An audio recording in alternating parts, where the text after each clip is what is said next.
Apps can do a lot of cool things. You could order dinner, gamble on your favorite team, and track your health.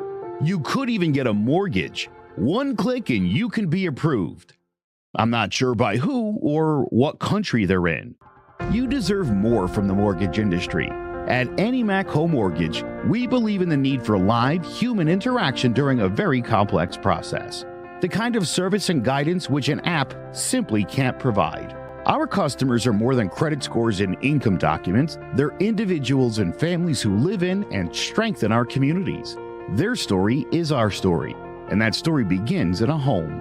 Chris Sawyer is an expert on providing superior customer service and in meeting the mortgage needs of current and future homebuyers. With over 18 years of experience in the industry, Chris is able to help customers migrate through the home buying and home financing process by using his wealth of knowledge as a well-qualified mortgage professional.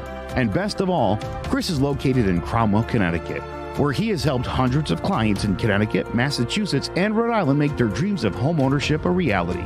Visit chrissawyer.any-mac.com. Email him at csawyer@any-mac.com or give him a call, 860-878-8730. Chris Sawyer, NMLS number 39345, corporate NMLS number 338923. AnyMac Home Mortgage is an equal housing lender. American Neighborhood Mortgage Acceptance Company, LLC. DBA AnyMac Home Mortgage. Lo-Fi Direct. Connecticut First Mortgage Correspondent. License lender. Broker number ML 338923. Massachusetts Mortgage Lender and Mortgage Broker License number MC 338923. Rhode Island License Lender. License number 201128110L. Call for additional details.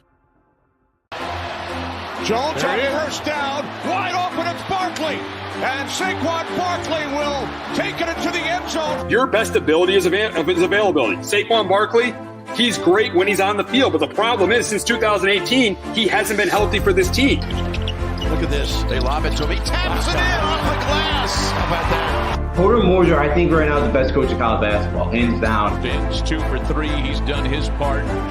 Pitch is drilled to deep right field toward the pole, and it is gone. They don't mind not being what they were in the 90s as the best organization in baseball, because the Yankees are not. They're even close to the best organization in baseball. You're trying to be the Rays, and the Rays do this for a reason. Like, you're the Yankees.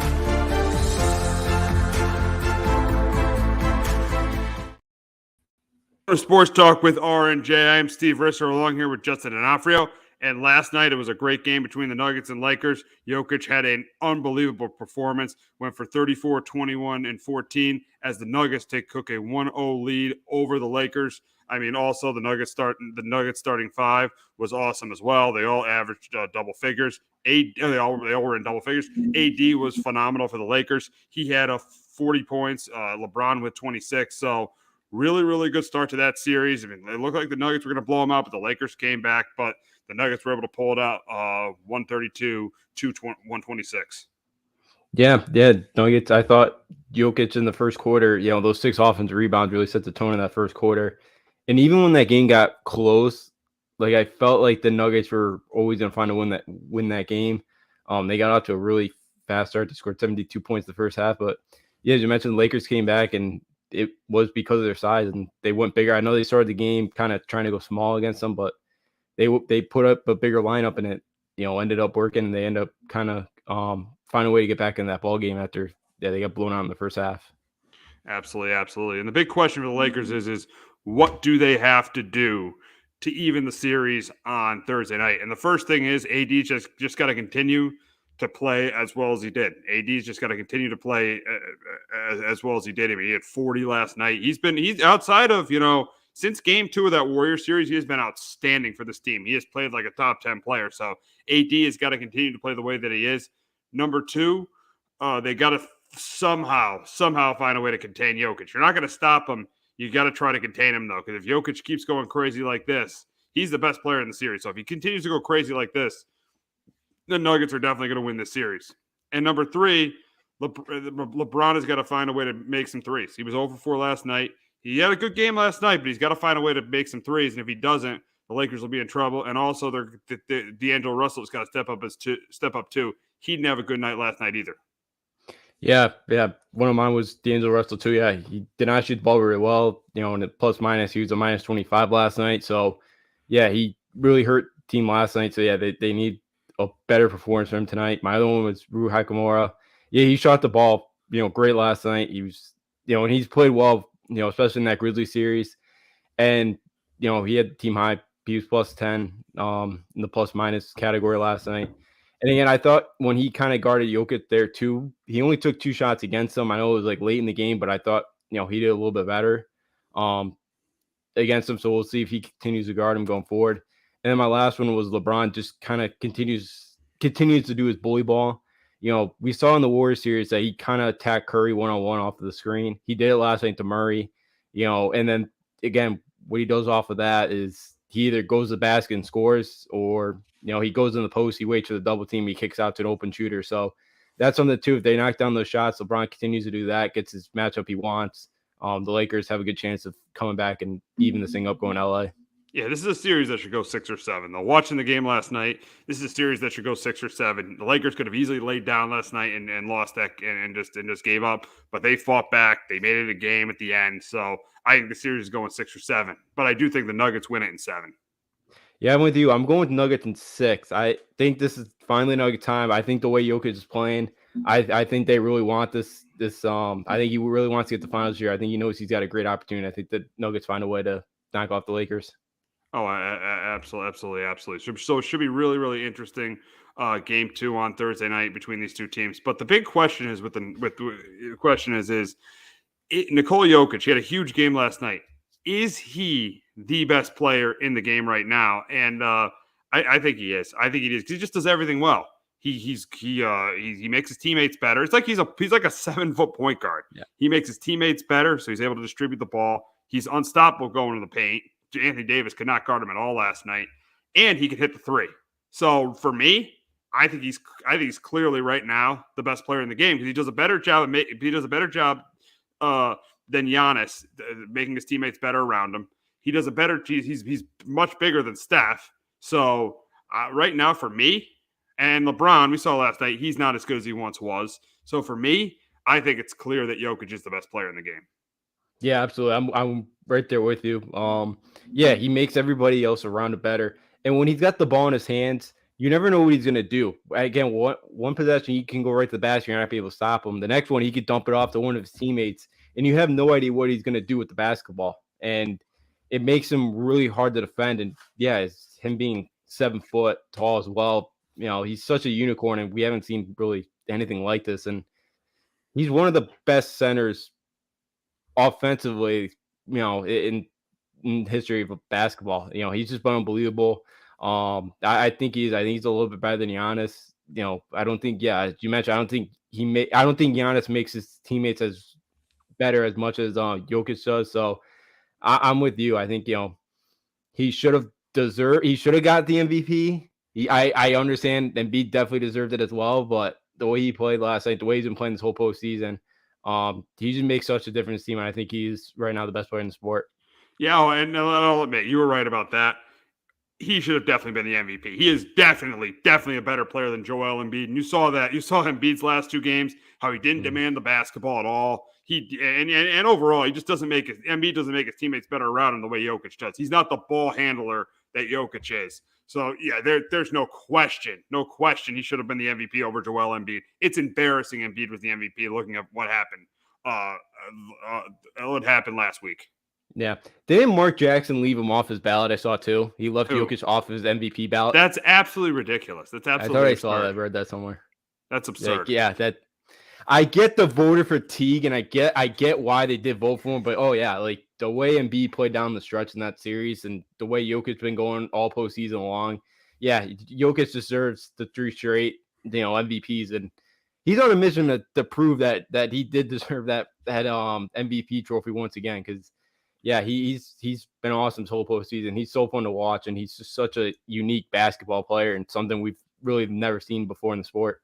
Absolutely. And it's sad that people don't appreciate it because he plays in Denver. They don't watch a ton of his games, so people really don't appreciate how good he is. I think this series is what's going to get people to appreciate how good Jokic is. I think they'll finally realize how great Jokic is watching this series.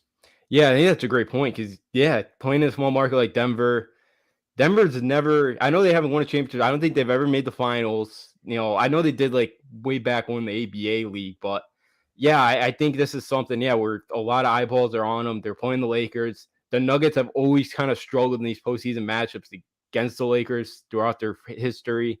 So yeah, I think a lot of eyeballs are going to be on him. I think, especially if they win the series, I think a lot of people are really going to be very impressed with Jokic. And again, rightly so.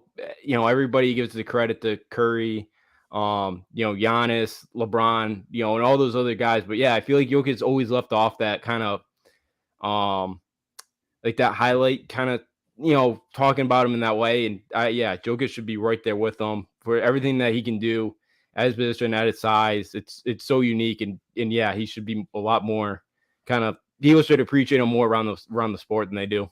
Yeah, they really should, because he's just a phenomenal player and he's outstanding. And yeah, the Nuggets didn't make deep playoff runs the last 2 years, but the biggest reason why the Nuggets didn't make those playoff runs is they didn't have Jamal Murray. Now you see what Jokic is with Jamal Murray. You saw in the bubble what Jokic was with Jamal Murray. He got to the conference finals against the Lakers. Now you see what Jokic is with Jamal Murray. They're now back in the conference finals. Yeah, absolutely. And, Murray had a great game with 31 points last night. Yeah, Murray is a great number 2 to Jokic. They fit together really well. I know Murray's a very streaky shooter, but when he's on, he's on. Michael Porter Jr.'s turned into a pretty nice player as well. So yeah, the Nuggets got enough talent around them, and they especially with this Final Four, the Lakers are 7. I know they've been playing really well since the All-Star break. The Heat have had a great run here, but I think we probably both agree the Celtics are going to get them. And then we've seen the Celtics; they've been very up and down this postseason. So yeah, like the Nuggets got a great shot with this talent, with this roster right now with Murray. And yeah, this is like the Nuggets' best shot here to win a finals. It absolutely is. And now, speaking of the Celtics, and they start the Eastern Conference Final tonight. This is the 3rd time in 4 years these teams have played in the Eastern Conference Finals. And we'll start with the Celtics. What the Celtics have to do to win this series, and it's pretty obvious. Tatum has to continue to be great. Number 2, they got to contain Butler the way the Knicks did. The Knicks did not allow a 30-point game from Jimmy Butler. If the Celtics don't allow a 30-point game from Jimmy Butler, they're going to win this series. And 3rd, Brogdon and Smart got to continue to contribute. And if it wasn't for their contributions in Game 6 of that series, the Celtics probably don't win that game in Philadelphia, because Tatum doesn't have a chance to go off at the end. The reason Tatum had a chance to go off at the end in that game was because of the way Smart and Brogdon played in Game 6. So those are the 3 things that have to happen for me for the Celtics to get back to the NBA Finals. Yeah, my 3 I'll start with number 1 which was one of your points was, keeping Butler in check. He's been averaging 30 points a game throughout this postseason. He's shooting over 50%.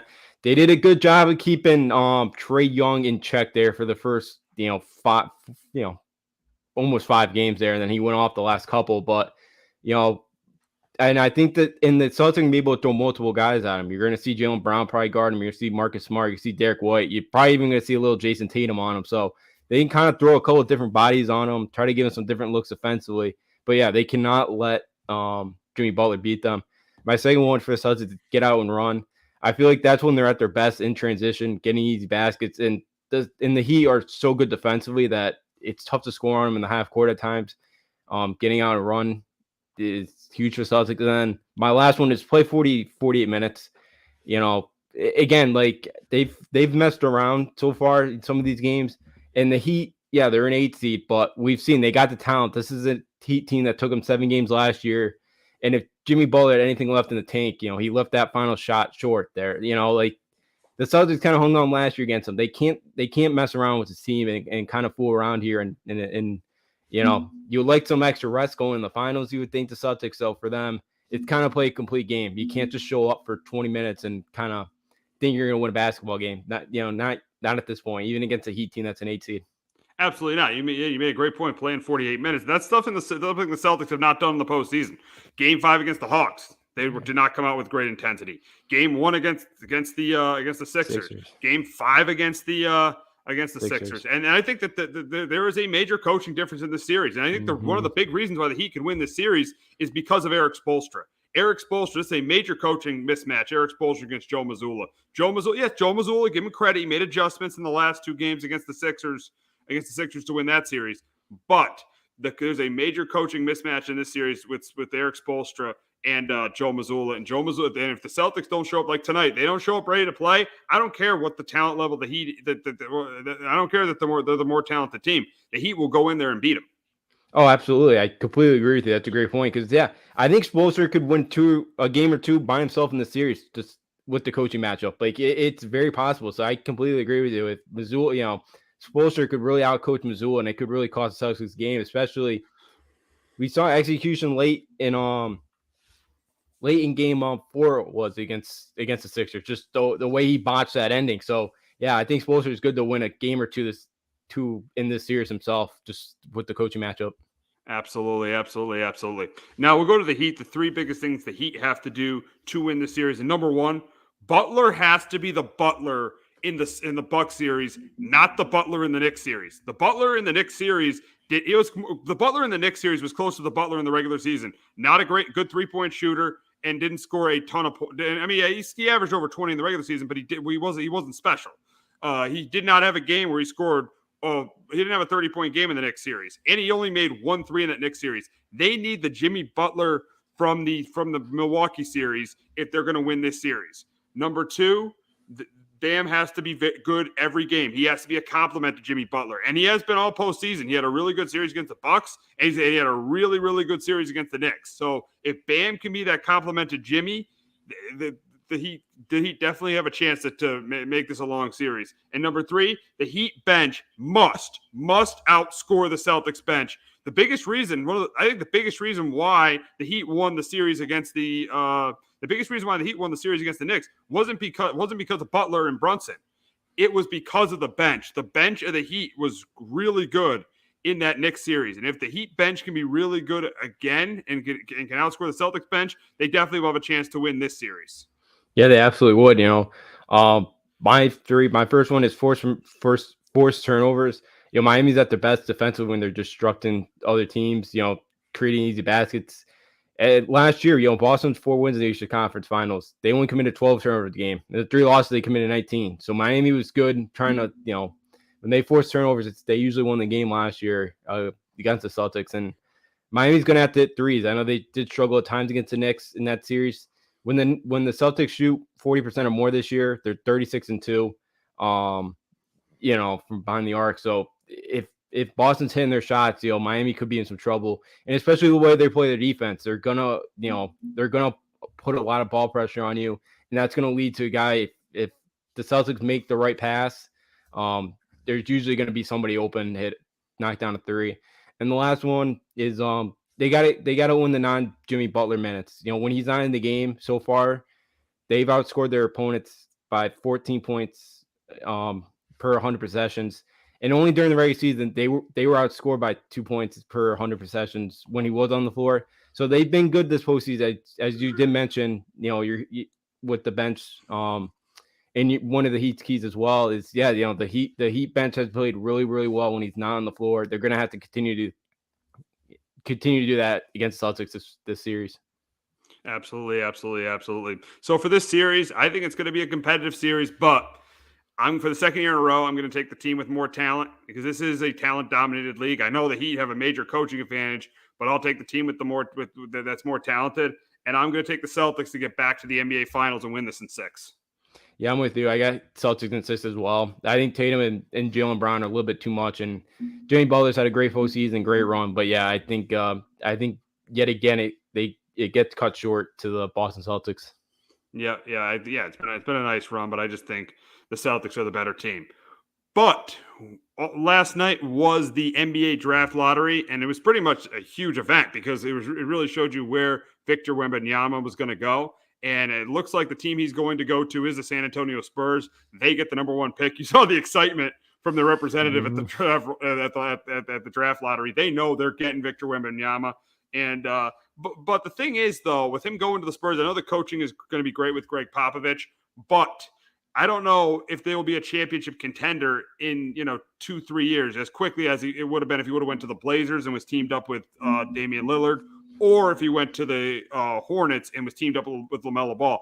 I think it's going to take a little bit more time because the Spurs kind of have to find that second guy to pair with Wembanyama for them to be a championship contender. But I do expect the Spurs to be in the playoffs, at least in the play-in tournament, by 2025. I mean, maybe next year they won't make the playoffs because it's Wembanyama's rookie year. But by 2025, I expect them to be in the playoffs.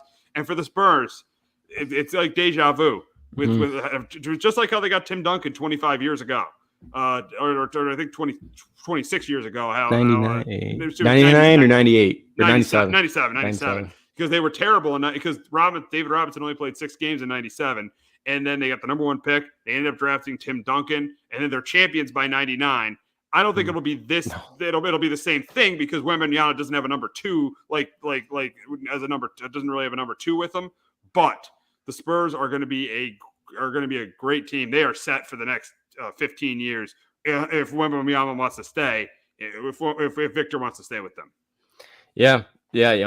Pop. Yeah, who knows how much longer Pop is be coaching? But yeah, got another really good generational talent center.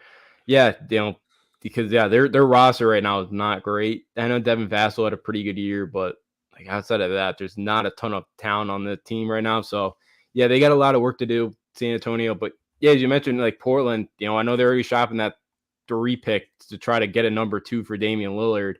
Yeah, that would have been a great pairing, him and Damian. But obviously the lottery balls didn't fall their way last night. But yeah, for the Spurs, it's great for them. Yeah, they got another generational kind of big man that they've needed, and they got rewarded for not trying this year, which you don't like that. You don't like that. No, I don't.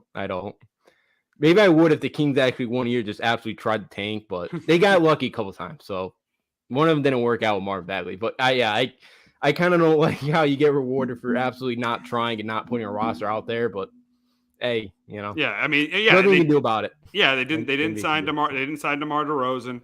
They traded DeJounte Murray. They pretty much, tore when they found out that they really weren't a championship team, they kind of tore it apart, and they pretty much set themselves up for this. And hey, they ended up getting lucky, and now they're going to be back. They're going to be back.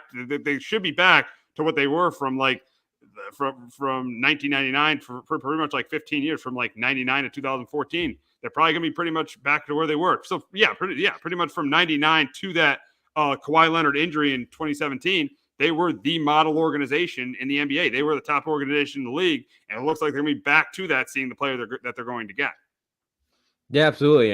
We'll see what they get coaching wise after Pop. But yeah, with Wembanyama coming in, I imagine with the roster too, they gotta have a lot of open cap space. So yeah, maybe this inclines, a free agent maybe to want to come play with Victor next year. Maybe, I don't know, but yeah, I think for the Spurs, yeah, it's been a franchise for they had like 18 kind of winning seasons in a row, or they were close to 2 decades with a winning record. So yeah, the Spurs have been pretty good. I know the last couple of years have been, dreadful after the Duncan era, and Tony Parker, Ginobili kind of went, they kind of got older. But yeah, for the Spurs, yeah, it's been a franchise that's been usually relatively pretty good. So for them, yeah, great. And yeah, they should be back maybe in the next couple of years, maybe being back kind of in the playoff picture, or, being back in the playoffs in the Western Conference. It's, some talent there, but a lot of kind of the stars in that Western Conference are now turning age, like Curry and LeBron and AD are getting up there. So Damian Lillard. So yeah, there could be kind of room for changing the guard soon. Absolutely. So we'll now move on to an organization that can't get out of their own way, and that's the Philadelphia 76ers. They fired Doc Rivers yesterday, and I don't think – I had a feeling Doc was going to get fired because, listen, he is a terrible big game coach. He's a terrible coach in Game 7s, but definitely is not all Doc Rivers' fault. James Harden did not step up in the fourth quarter of the last 3 games of that series. That's a problem. And Joel Embiid did not play like Joel Embiid in Game 7. The stars didn't play like stars. And that's a bigger issue for the Sixers than their head coach. I mean, yes, you can keep changing head coaches, but if your stars can't play like stars in this league, you're not going to get to the conference finals. You're not going to get to the NBA finals, and ultimately, you're not going to win an NBA championship. Yeah, absolutely. For Embiid and Harden, didn't play well at all. But again, that's Harden. Harden hasn't played well in a big. Well, yeah, he hasn't really played well in many big games. He's really struggled in those type of games, and that's the issue. Like I feel like it's tough to win with Harden, and yeah, and Embiid Sunday was just very quiet. They couldn't do much at all. He didn't really show up, and that's a problem. But I think that was the 7th or 8th time Doc's teams have blown a 3-2 series lead. Like I like Doc, but I think I used to overrate him. See, I think you might like this comparison. I compare Doc Rivers to John Calipari. I think they're very good comparison. Yeah, I think they're very both overrated for having won championship. Yeah, because they had that championship Doc won was with the big three. Yeah.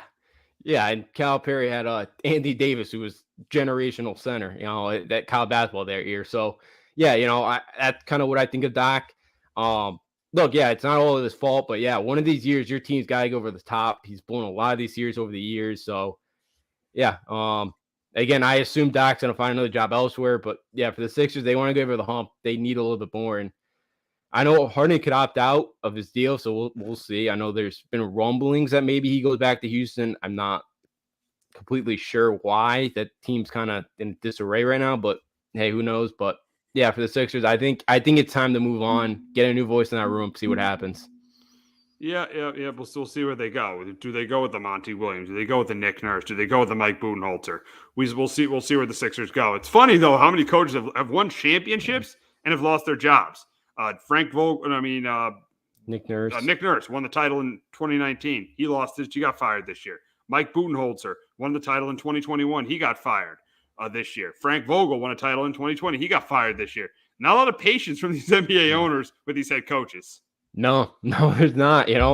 Monty Williams got the title 2 years ago. I know it's the new owner, but yeah, he just got fired too. So yeah, I kind of I understand why you got so much time here with some of these stars that you want to win now and all that, and kind of feel like maybe it's better to have a new voice in the locker room. But yeah, some of these owners right now are pulling the trigger very, very quickly. Even though I don't disagree with like the Budenholzer one, and I don't even disagreed with the Monty Williams one. The way they came out in the last two elimination games and they gave up 44 points in both first quarters, yeah, might need some change. So like I don't mind it, but yeah, like owners are really pulling the trigger very quickly on these guys. Oh, absolutely. And we'll see where the Sixers go from here. But unfortunately, before we go to break, we got to talk about Ja Morant. And this is just this is really, really unfortunate, and really a guy that clearly does not get it. I mean, it's 2 months ago, you got caught. You got caught with having a gun in a nightclub in Denver. You did get suspended for 8 games, and you went to rehab for a very, very short period of time, which did not work at all. Him going to rehab did not work at all. It just shows you what happened on Saturday night. Just shows you that he didn't learn from anything that happened previously. He learned from nothing. He just did the same thing. He learned nothing. And I put this on Ja, and I put this on the NBA. There should have been a harsher suspension in March for Ja Morant. And the problem is they let him. They didn't give him a harsh enough suspension. He didn't go to rehab as long as he should have. And the reason why is he probably wanted to get back and get ready for the playoffs. This isn't about that for the Grizzlies, for Ja. This year was not about winning the championship. It was about getting Ja Morant right, getting Ja Morant, back to being right. And right now he's an absolute mess. Yeah, I completely agree with you. That suspension. I know we didn't talk about the first time around, but I thought he should have been suspended for the rest of the regular season and see where he was at, and then go from there. And if you want suspended for the playoffs, go. If he wasn't, totally habilitated, then go ahead. But I think Silver should suspend him for at least 40 games. Absolutely, without a doubt. It's got to be at least half the season. Half the season. Yeah, you got to throw the book at him and and kind of say we're not messing around anymore, because it's something where he didn't learn. And his message, his apology did not seem very sincere. And it just felt like one of those forced things where it's like, I have to apologize for this. And it was like, I'm working on it, but I'm like, you should have been working on this 2 months ago. It's a sad kind of state because he's such a great talent, but yeah, he needs help, and he needs help now. And look, this is kind of what happens. You just give a guy sometimes a slap on the wrist and they don't really respond to it. And now Adam Silver in this NBA, and he's got to stop being best friends, I think, at times. And this is a time where he's got to stop being best friends with these players and actually lay down his foot and kind of know that, lay down some order here, because this is not good. And look, he didn't do anything illegal, but again, he's an employee of the NBA and the Memphis Grizzlies. And he's flashing a gun on Instagram Live. Yeah. Like no employment's going to want, most employees, if they ever did that, would probably get fired in most places. So look, it's not illegal, but it's not a good look and it's a bad look and you never know. And you could go ask Plaxico Burress because he was messing around and shot himself in the foot. Yeah, so, I know that one well. Yeah, so and going back to Adam Silver, I thought when he first became commissioner and he suspended Donald Sterling for life, great job, outstanding. And and people were very high on him. They loved it when he did that. He was considered the best commissioner in sports when he did that. But yeah, the buddy with the players have to stop with Adam Silver. He's got to be like David Stern. He's got to put his foot down and suspend this guy for half the year. And if he doesn't, you're going to create a culture where other players are going to think this is okay, and they're going to do the same thing. I completely agree with you. Yep, because if you lay down the foot now and lay down the law, then other players around the league are going to know that this ain't okay, and you would hope that nobody does something like this. But yeah, if you kind of slap them on the receipt again, other players around the league are going to kind of go, all right, maybe this is, not being as afraid of as they should be. And yeah, that's the problem with Silver. Because I think this buddy stuff, this is a different conversation for another day, but with all the, load management stuff. Load management. That makes the sport in the regular season terrible. He's got to crack down on that too. Yeah, so I think there's some things that Silver has to fix, but yeah, he's best friends with the players. I get why, but yeah, it can only go so far. And this is one of these times where he really has to kind of be more, he's really got to be strict with them and make sure strict with Drenley Morant here and make sure that nothing like this ever happens again, because it's reckless. And again, he's a role model to a lot of people, and it just doesn't, to a lot of kids, and it just doesn't look good. Not a good look for the sport. It's absolutely terrible. It's absolutely terrible for the sport this is going on. And if there's another light suspension, that's just going to create a culture where players just think that they could just do whatever they want. So there has got to be a suspension at least at minimum half the season. He has got to get half the season. Yeah, I completely agree. 40 games at least is a good one to really show him here that, and that gives him plenty of time to go to rehab, go get help, go, do whatever he has to do here to kind of, learn from this incident the second time, because, it just doesn't seem like, obviously it doesn't seem like he learned from the first time around here. Oh, absolutely not. There is no way that he learned from the first time. But the NFL schedule has came out. We'll talk about that and the Pats and Giants schedule. But before we do, we're going to hear from our friends at JPEG Financial and Shamrock Home Inspections. Do you have a 401k and some savings for future retirement, but don't even know if it's enough to live off of? How much is enough? How often are you thinking about it? The team at JPEX Financial Group can help set your mind at ease. We specialize in creating strategies in the planning and managing of your financial, educational, and investment needs. We help clients pursue their investment goals with sound financial strategies. You deserve a personal, tailored plan. Lasting, meaningful, and open relationships are the foundation of our practice. You've worked hard for your money and should feel confident in your investment choices as you make decisions for your financial future. Your goals are our goals. We are dedicated to your needs and hopes for your future. Visit our website and give us a call at 860-430-5397. Securities offered through Raymond James Financial Services, Inc., member FINRA, SIPC. Investment advisory services offered through Raymond James Financial Services Advisors, Inc. JPEX Financial Group, LLC is not a registered broker-dealer and is independent of Raymond James Financial Services. JPEX Financial Group is located at 78 Eastern Boulevard, Glastonbury, Connecticut. There's no bigger investment than home ownership. And to make sure the house is up to your standards, you need a professional to look it over. Brian Flanagan from Shamrock Home Inspections is a licensed home inspector and a member of the Connecticut Association of Home Inspectors. Brian was a contractor for over 15 years, so he knows how homes should be constructed and how mechanicals should work. What makes me a good home inspector was the 20 years that I was a home improvement person, doing all the different repairs that I have done and what other people have done wrong that I had to go out and fix. So I have a pretty quick eye on seeing what's right and what's wrong. Before you move, call Shamrock Home Inspections. Before you make the biggest investment of your life, Call Brian Flanagan from Shamrock Home Inspections at 860-268-2566 or visit shamrockhomeinspectionct.com. All righty, the NFL schedule is out. It was released on last Thursday, and a lot of great matchups on the schedule. I know the opener is a little bit questionable because of the Lions, but the Lions have high expectations this year. You got a lot of really, really good matchups. You got the NFC East playing the NFC East. You got a rematch of the Super Bowl between the Eagles and the Chiefs. Obviously, you got matchups with Aaron Rodgers and Patrick Mahomes. Obviously, you got Allen and Mahomes. You got Burrow and Mahomes. You got the 49ers facing the Eagles in a rematch of the NFC Championship game. So you got a ton of great matchups on the schedule. But the big thing is we want to give our top 5 matchup before we get to the Giants and Pats schedules. We're going to pick our top 5 matchups from this season, and I'm going to go first. And number 5 for me is the Chiefs and the Bills. The Chiefs and the Bills, another game. It seems to always be a good game between, especially the last couple matchups. They seem to always be really good games. Having the Chiefs, it's the Bills going to Arrowhead to face the Chiefs. You got Josh Allen against Patrick Mahomes. That is my number 5.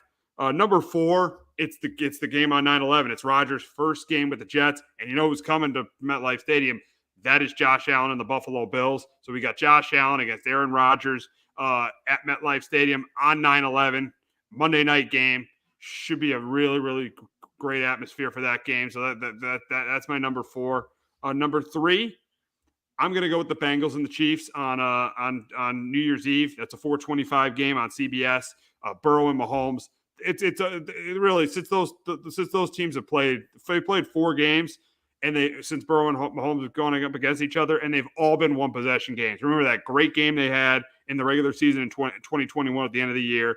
Yeah, the game, the AFC Championship game where Mahomes threw a couple picks, but the Bengals pulled the upset and went to the Super Bowl. Then last year, the Bengals winning the game in Cincinnati, and then you had that rematch in Kansas City, and the Bengals were talking trash, calling it Burrowhead Stadium, and then Patrick Mahomes beats them, gets back to the Super Bowl, and then wins the Super Bowl. So that's why that's my number 3.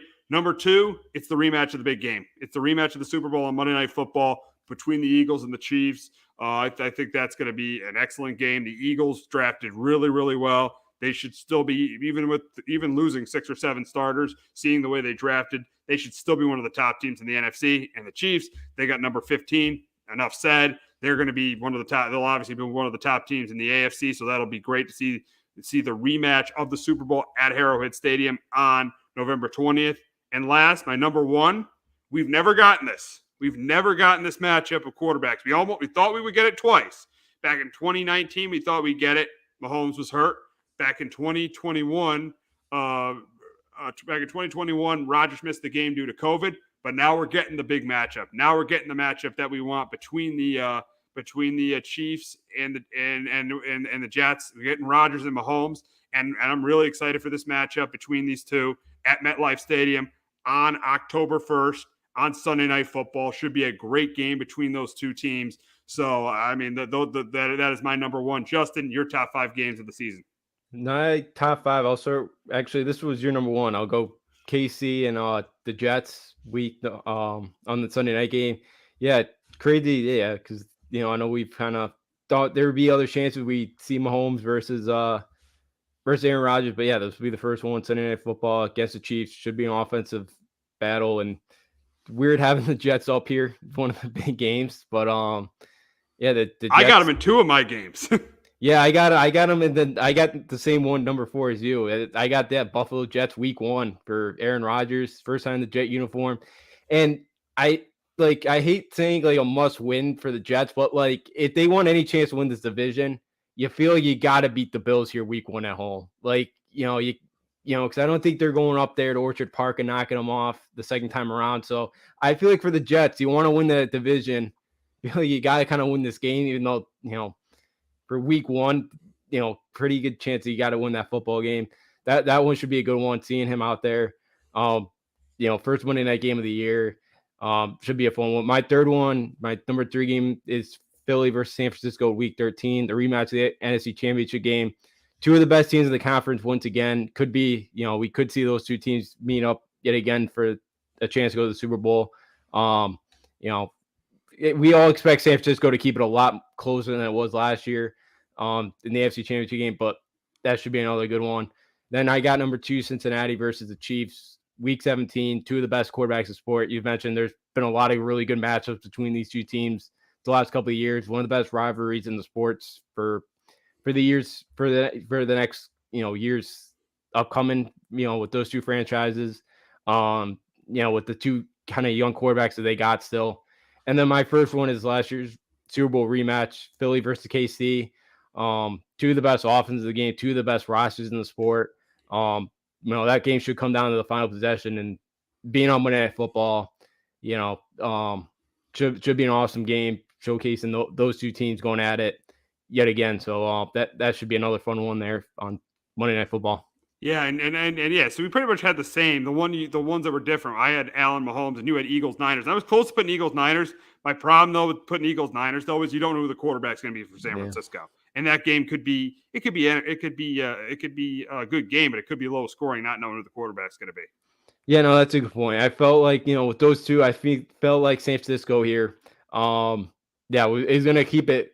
It's going to be a much closer game, and you know who the quarterback is, but I think San Francisco's defense could definitely keep it. Yeah, it could be a low scoring, but definitely it could mean something too for a home field. I know those could be a chance for that 1 seed. So absolutely, there could be a high stakes game. Oh, without question. Now going to the Giants, we'll go to the Giants schedule first. And looking at the schedule, this is this is a difficult schedule for the Giants. Look, and I think the way it was structured makes it a little bit difficult. 4 of the first 6 of the first 10 are on the road. I know there's rumors about 7. No, that's not true. It's 4 of the first. It's 4 of the first 10 are at home because they play Dallas in the opener, Seattle at home. They play the Jets at home in week 8, and they play the Commanders at home. I think people got confused when the Commanders games were. So they got those flipped. That's why they're saying 7 of the first 10 are on the road. No, 6 of the first 10 on the road. So that will be tough. Another thing people aren't really looking at that much is they have 4 short weeks, starting with week 2. Week 2, they play the Cardinals in Arizona. Then week 3, they go to San Francisco. Week 4, they play the Monday night game against the Seahawks. And week 5, they go to Miami. Week 6, week 6 are in Buffalo. Week 6 are in Buffalo. So that's not a short week. I'm thinking. Hold on, I got it. It's week 11. I think it's week 13 and 14 and 15. Week 14 they play the Monday night game, and then week 15 they play Sunday in New Orleans, and then week 16 they play the Eagles, and then week 17 they play the Rams in a short week. So, but the thing is if you look at 4 of those, 2 of those won't really matter because the first there's a very good chance they'll lose to San Francisco anyway. So having that short week's not going to really affect them in that game. It may affect them, but having that short week, I think they're going to lose to San Francisco anyway. So I don't think it's going to affect them. And then week the 16 and 17, I think they're going to beat the Rams regardless. So I don't think that's really going to affect them. The 2 weeks where it could affect what they do is week 4 and 5, having the short week against the Dolphins could have an effect, and having the short week going to New Orleans could have an effect. So those are the 2 weeks I think that could potentially have an effect. But overall, looking at the schedule, I got them going 11-6. I got them splitting with all the teams in the division. I got them going 2-2 in the AFC East, losing to the Jets and the Bills, beating the Dolphins and the Patriots. I got them beating the Saints. I got them beating the Packers. I got them. In the West, I got them going 3-1. I got them winning that Monday night game against the Seahawks. Obviously, got them beating the Cardinals and the Rams and losing to the 49ers. So I got them going 11-6. Look, I know the schedule's tough, but I got faith in the fact that Brian Daboll is a really good coach. They've improved this team. I got them going 11-6 and finishing in second in the NFC East after the schedule was released. Yeah, I got them at 10-7. I think they could get to 11-6 as well. Yeah, I worry, coupled with all the travel they got early on, and they're all back-to-back road weeks. Here's the thing about the travel. They're going to stay out on the West Coast those first 2 weeks of the season. They're not going to go from Arizona back to East Rutherford, back to San Francisco. They're not doing that. They're staying out on the West Coast. Those 2 of the first 3 weeks. Those 2 weeks in September, they're staying on the West Coast. Yeah, of course. I just, it seems like a lot of kind of road games, and then you got a 3-game road trip, in the middle of November there. I think 10-7, they got a pretty tough schedule. I think, think the roster's better. We'll see how healthy the team could be. Because I could see them winning another game or two if they kind of stay healthy, especially, because they've been banged up, especially wide receiver the last couple of years. So I think this is a 10-7 team. I could see them getting 11-6 as well. But yeah, the team definitely right there. I think they'll finish a little bit better than the Cowboys. I think Cowboys finished like 8-9, 9-8. So yeah, I think they finished second in the division this year. Yeah, and looking at that 3-game road trip, I mean, those 3 games are the Raiders, which is a game they should win. They are back-to-back at Dallas and Washington, but I think very easily can go 2-1 in that stretch. I would not be surprised at all if they go 2-1 in that stretch. And we all know the game after that 3-game road trip. And hey, you better be here the Wednesday before Thanksgiving, because that's a big week with the Giants and Patriots going at it, especially for the show. That's a big week. Yeah. So make arrangements that even if you're going anywhere on Thanksgiving, that we work around the show the week before Thanksgiving, the Wednesday before Thanksgiving, that we have a show, because that's a big game between the Giants and Patriots. That's a big game for the show, seeing the Giants and Patriots meeting up. Yeah. Oh yeah, absolutely. Yeah. Right before Thanksgiving. Yeah. Yeah. So right now I definitely don't have any plans to be going anywhere. So yeah, that will definitely be a fun one. I feel like I know you guys are like a point favorite, so it is a coin toss. We'll get the. I'll get you your pick when we do the Patriots schedule. Yeah. That game. Yeah. So so I think it could be a coin toss type of game. We'll see, but yeah, that will be a big one. That can't be the first time since we've been doing the show together that they're meeting, right? That can't be. I think they did 2019. Oh yeah. But we weren't doing it with CMG at that point though. Okay, yeah. We weren't on the first time CMG. This would be the first time on this platform that they played each other. Okay. So all right. We were doing it at CSB. We were doing it at CSB. I think we did it like maybe the day. We might have done it like the day before the game when they played the. When we were doing it. We were doing the show with Kyle. I think we were doing it the day before the game. Yeah, because it was a Thursday night one. Yeah, right. Yeah, and listen, as a Giants fan in that game, I knew the Patriots were going to win because we had like guys out and stuff, and it was Daniel Jones' first year. This one will be a little bit more competitive. I got a feeling that it will be a little bit more competitive. Yes, it will. It should be. Hopefully, it should be a close game. Could mean something for both teams. Maybe I think it's going to. I think both teams are going to be in it because looking at the Patriots and the way they've played the last 3 years, they seem to play well in that month of November. Yeah, it's usually where they get their peak of the season, but that's usually what Bills teams kind of go. They kind of start to peak right around there. But the difference is now that Brady's gone, they go like this at the end of the year. They usually would do is start slow, and then start to peak, and then they would continue to peak. But since Brady's gone, they'd start slow, kind of peak, and then go downhill. Yep. So we'll see what happens there. Yes, we will. That's the week before our bye, or that's right. We play you guys right after the bye. And that's the thing. It's the week before your bye, and it's the 12th straight week the Giants are playing. So that definitely is an advantage for New England, I think. Yeah, definitely could. Bill's got 2 weeks to prepare for that game. Oh yeah, he will, because I know he's his him and Parcells. He loved to say something to Parcells, knocking him off. So because the stuff about the Jets. Did you see about the draft? He spited the Jets. Oh yeah, to trade up. I know. He screwed the Jets there. He got his grudges. Yes. Yeah. Absolutely.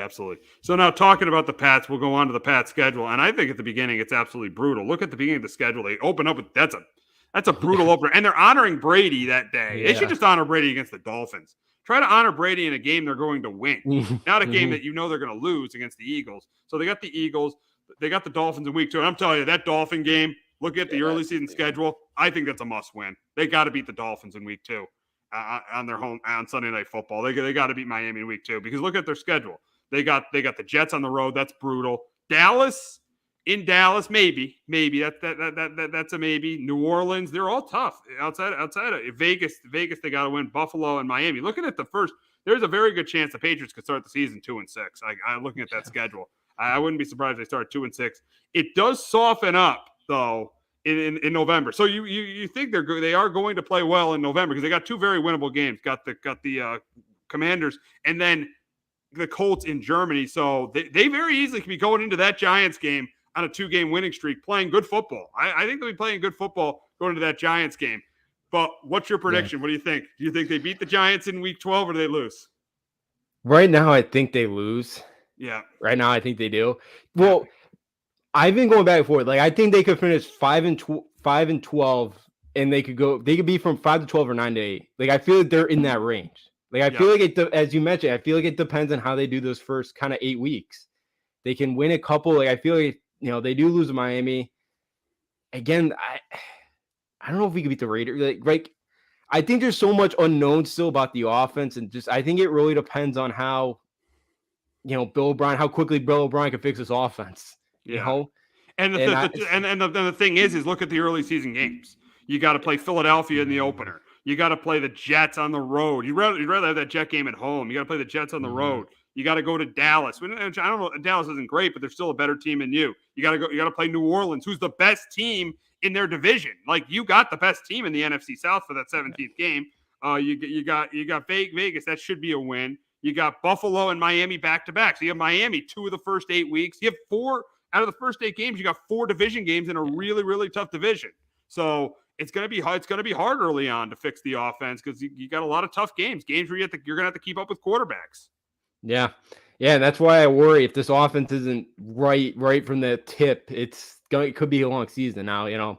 Hopefully we're Brady there week 1. Hopefully we can give some tips to Mac and how to survive with Bill Belichick and just, when it seems like he's against you at times, But yeah, I'm with you. Like, I thought, because I know they leaked it, and I thought Miami was going to be because at first it was like, the last Thursday was like, okay, Miami's going to be the home opener.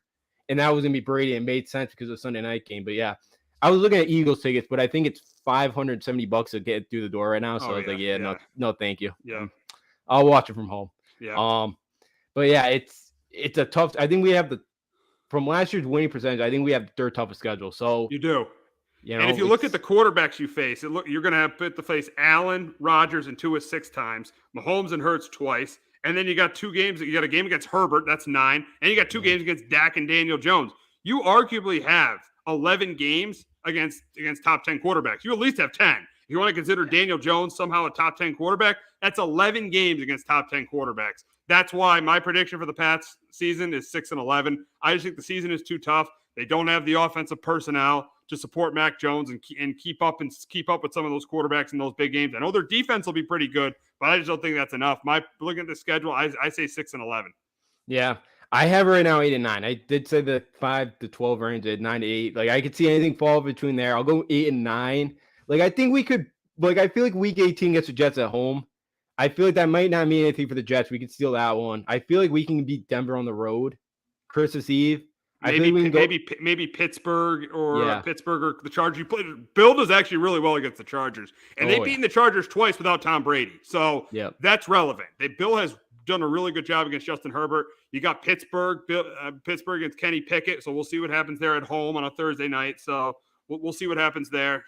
And yeah, we got 11 days before the Chiefs too at home on Monday night, And I bet Bill loves that Thursday night against the Steelers because Army-Navy playing at Gillette. Yeah, and I think that might be a road game. My mistake. That might be a road game. At Pittsburgh. At Pittsburgh's a road game. Pittsburgh, that's my bad. But I'm just saying, Bill loves that because he can go. He doesn't have to prepare Sunday. He can watch Army-Navy from Gillette. Exactly. Because they'll be playing up there this year. So he loves that. And Chiefs on Monday night with 11 days. I don't think they win that game, but you got 11 days of prep for Mahomes before coming in. So.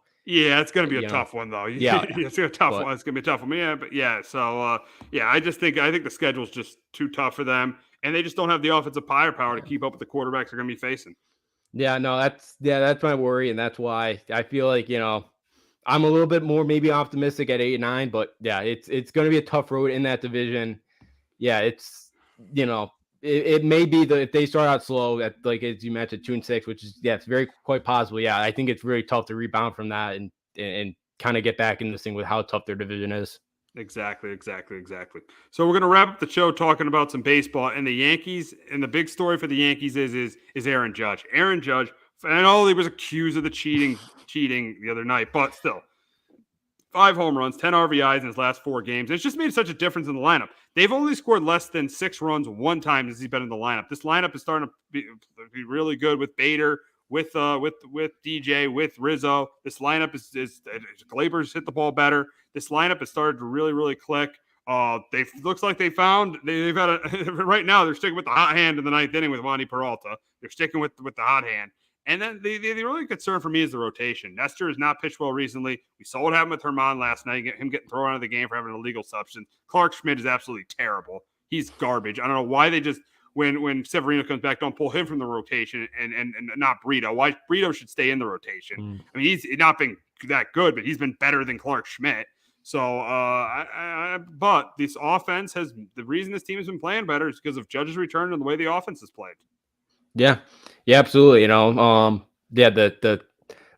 Blue Jays with that accusation again. You throw 6 straight sliders, any major league hitter is going to hit that. But whatever, whatever. But Judge has been awesome. He's so locked in yet again. Coming off the IL, he's been huge for him. Rizzo's over 300. Bowers has been a nice addition too. Like he hasn't been horrible hitting the bat. So this team's been they outside of one game last week against Tampa Bay, they were competitive yet again against Tampa Bay. That was nice rally there Saturday, down 6-0 Saturday. So the rotation's a big issue right now. I'm kind of fed up with Herman. That was obviously he was using the Siggy stuff last night. He did not try to hide it with it all over his leg, or over his pant leg. So I'm all done with Herman. Yeah, Sevy, I think is like Monday or Tuesday. It seems like he's Sunday or Tuesday. He's supposed to start. So it'll be nice to get him back. Yeah, I feel like Clark Schmidt is more of like a long man reliever role. I feel like that's what he should go kind of bridge into.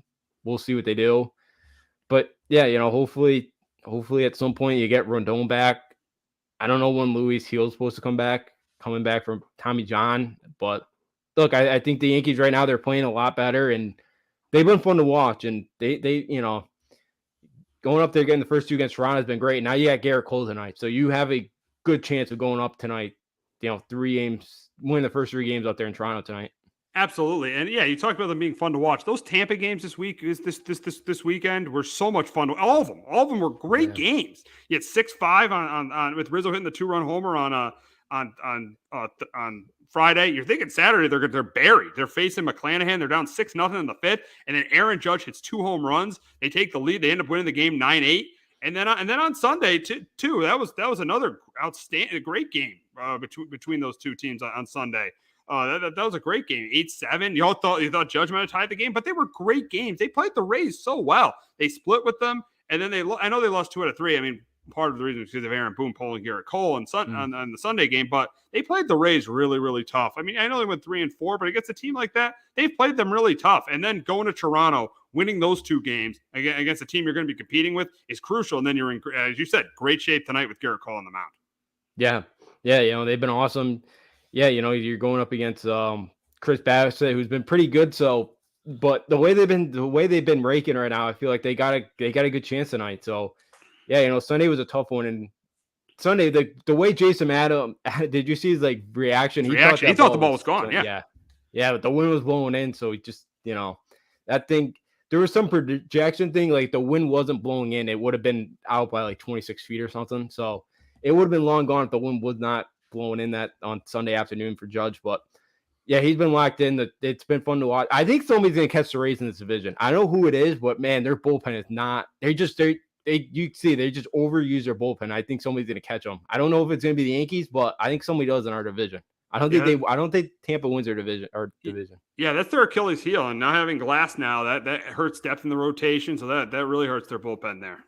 Yeah, it does. And Glasnow pitched AAA last night, or a rehab, so he's probably getting close. But I feel like it's been their problem. They just overuse it, and I feel like somebody's going to catch them for it unless they make a move because they just got so many guys on the IL like they usually do. So we'll see. But it's been fun to watch. I'll take 3. I know they lost 4-7, but the 3 wins they were competitive against it. I'll absolutely take the last kind of week against the Rays. I'll take that. Absolutely. So now moving on to the Red Sox, it looks like this team has really come down to earth. The pitching is still been horrendous. I know they still could hit pretty well, But the one thing they relied on early in the year was Jansen. He had a terrible weekend against the Cardinals. He blew 2 saves against the Cardinals. I think this team is really coming down to earth. It's not the manager's fault. It's not Alex Cora's fault at all. The problem is, outside of Chris Sale, who's pitched pretty well, this team just has no pitching at all. They have no pitching. They have no starting pitching. And that's a real problem. Even last night when they took a 4-0 lead against Castillo, they gave it back. And they only won 9-4, but they gave it back, Pavetta gave it back. He's been terrible this year. They're starting pitching outside of Chris Sale, and Chris Sale had a terrible start. But outside of Chris Sale, this starting pitching has been absolutely terrible. And I think this team is clearly the worst team in the AL East. And the big question is are they going to be able to hang on? Are they going to be able to be in contention by the trade deadline to try to get a starter? And the way they're playing right now, I just don't think they are. I think they're going to be out of it. Now, the balanced schedule helps. They're not playing the AL East. If they didn't have the balance, this team probably benefits from the balanced schedule more than any team in baseball because they're in the toughest division in baseball. And you don't have to, in a normal year, you'd have to play all those teams 19 times. So pretty much you're taking 12 with the balanced schedule. They're taking away it's 24 games against the Orioles, Yankees, Blue Jays, and Rays. They're taking 24 games away, and now they're scheduling them against other teams. So that helps the Red Sox. That's why they might be in it. But with the way their pitching is, it's going to be tough to see them being in it by the trade deadline. Yeah, I'm with you. That the pitching staff right now is it's beat up right now, and Whitlock's going to be out for another couple weeks. I think Cutter Crawford, I think he might join him for this West Coast trip coming up. I think they may take him off. I think he might be traveling with them out there tonight. It sounds like there's a possibility, but yeah, they jumped on Castillo last night. They got 4-0, but yeah, Pavetta blew it. I know this weekend getting swept by the Cardinals was not great, but the Cardinals are starting to kind of get it going a little bit there. But yeah, the offense kind of cooled off this week, and it felt like at some point it's going to happen. Like Devers kind of broke out of his little slump last night. But yeah, this Red Sox team, John Schreiber, who'd been their best, one of their best bullpen guys the last couple of years. Now he's on the IL. Jansen's got some problems. He's got to kind of correct now. So yeah, I feel like for the Sox, it's it's something where you're going out west now. After tonight, you're playing San Diego. You got the Angels who are okay, and the Diamondbacks who have been a bit of a surprise. So 3 kind of tough teams that you got to play out west, and it's never easy to go out west. And so yeah, I feel like this kind of next 10 games are going to be huge for Boston if they can kind of hang on. But yeah, your lineup can only take you so far at some point because they're not going to all be on point for 162 games. And yeah, outside of Sale right now, I don't know who else in that rotation is really going to shut down lineups. Oh, it's exactly. Yeah. There really isn't anyone. There really isn't anyone that could shut anyone down, and that's an Achilles heel, and that's what's going to prevent this. I think is going to prevent this team from competing late in the season. The starting rotation is what's going to prevent them from competing. Yeah, I could absolutely see it. Because again, I don't think the Orioles are going anywhere. The Blue Jays are a team I feel like they're good. They're solid. Yeah, they're good, but I feel like they don't show up every night to the ballpark and play their best. And yeah, I think the Yankees aren't great. But yeah, I think they're better than the Sox, and I think they've kind of gone through all those injuries, and they're starting to get healthy. And yeah, Boston, their hitters are pretty healthy right now. I know they got no Arroyo, and no Story's going to be coming back sooner rather than later. And I know Duvall had a hot start here, but yeah, I just don't know if their pitching is going to keep him in it for too much longer. And I think that was a good point. It's been their Achilles heel, and they just haven't. They haven't been able. Again, they had Evaldi. They didn't want to re-sign him. They had Waka last year, who pitched pretty well. They probably could have got him on a short deal. You go out and get Kluber instead, who's been dreadful. So, and we know Paxton's the guy who could settle in after the first inning. But that first inning, give up 4 runs, and you could be out of the game. Well, with their offense, you may not be out of the game, but some nights you might be out of the game. So we'll see if they get anything from Paxton. But yeah, the pitching staff is something that it's. Maybe they can make a move at trade deadline when they're somewhat still in it. But yeah, it could be tough for them to kind of stay in this division for 162 games. Absolutely. So that's going to wrap it up for Sports Talk with R&J. For Justin D'Onofrio, I'm Steve Risser. We will be back next week continuing to talk about the conference finals, the Yanks and Sox, and any NFL news that comes our way. Have a great weekend, everyone. Jones on first down, wide open, it's Barkley. and Saquon Barkley will take it into the end zone. Your best ability is availability. Saquon Barkley, he's great when he's on the field, but the problem is since 2018, he hasn't been healthy for this team. Look at this. They lob it to him. He taps it in off the glass. How about that? Porter Moser, I think right now is the best coach in college basketball, hands down. It's 2 for 3. He's done his part. Pitch is drilled to deep right field toward the pole, and it is gone. They don't mind not being what they were in the 90s as the best organization in baseball, because the Yankees aren't even close to the best organization in baseball. You're trying to be the Rays, and the Rays do this for a reason. Like, you're the Yankees.